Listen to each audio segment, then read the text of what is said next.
Bueno, ahora vamos a ver la ley de cosenos. También se aplica para encontrar los datos que faltan en un triángulo a partir de ciertos datos conocidos. Si quisiéramos aplicar la ley de senos, que acá está planteada, tendríamos que primero reemplazar los datos que encontramos en el triángulo en la fórmula. Y como podemos ver, en ninguno de los tres cocientes que forman la fórmula, ninguno está completo, que es la condición para poder aplicarla. Por eso hay que recurrir a la ley de senos o teorema del coseno. A la ley de cosenos o teorema del coseno también, así llamado. La ley de cosenos consta de las siguientes fórmulas, pero podríamos resumir todo en una, de la siguiente forma. Empezando por el lado A, la fórmula se plantea así: el cuadrado de A es igual a la suma de los cuadrados de B y C, que son los otros dos lados del triángulo, menos el doble de B por C por el coseno de A, siendo A el ángulo opuesto al lado A, ¿sí? Como vemos acá en la figura, y además el ángulo comprendido entre los lados B y C. Bien, ¿por qué les decía que son tres fórmulas, pero en realidad puede ser una sola? Porque el mismo planteo lo podemos hacer, pero con respecto al lado B.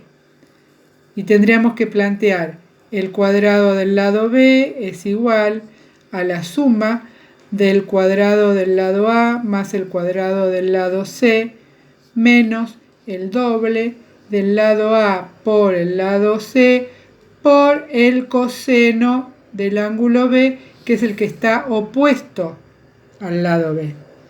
Y de la misma forma podemos plantearla comenzando por el lado C. Sería así: el cuadrado del lado C igual a la suma del cuadrado del lado A más el cuadrado del lado B menos el doble del lado A por el lado B por el coseno del ángulo C opuesto al lado C. Entonces, para calcular cuánto mide el lado A, vamos a reemplazar las fórmulas, vamos a reemplazar los datos en la fórmula que empieza con el lado A. ¿Sí? Entonces vamos a tener A cuadrado, que es lo que vamos a hallar.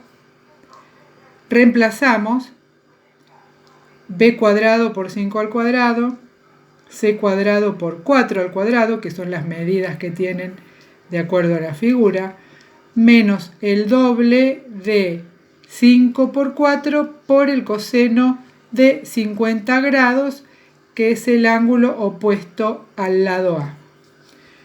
Resolvemos los cuadrados, así que queda 25 más 16, menos todo este producto, esta multiplicación, así como está, la ingresan en la calculadora y van a obtener este resultado.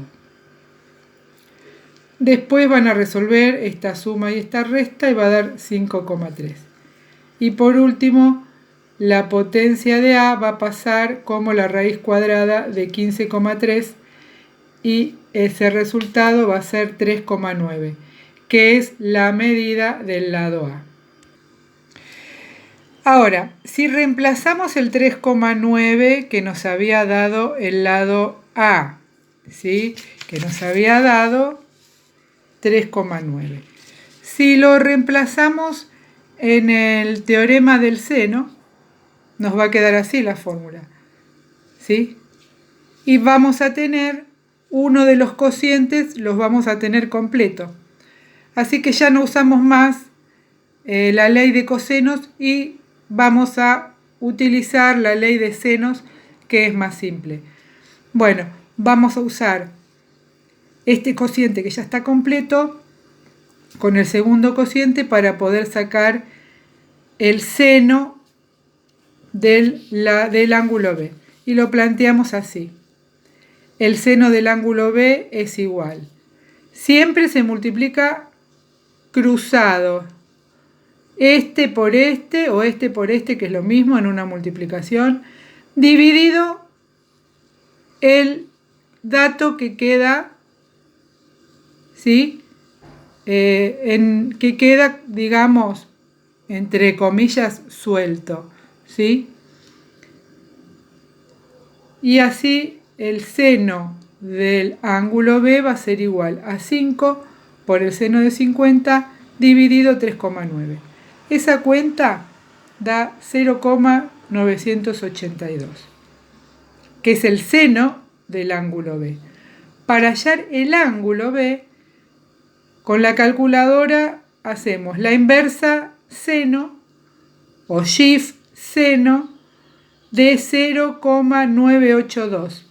Y eso nos va a dar que el ángulo B, haciendo un resultado aproximado, va a ser de 79 grados. Luego, para hallar el ángulo C, vamos a usar la propiedad de los ángulos interiores. A 180 le vamos a restar el ángulo B y le vamos a restar el ángulo A y nos va a dar la medida del ángulo C, que es de 51 grados.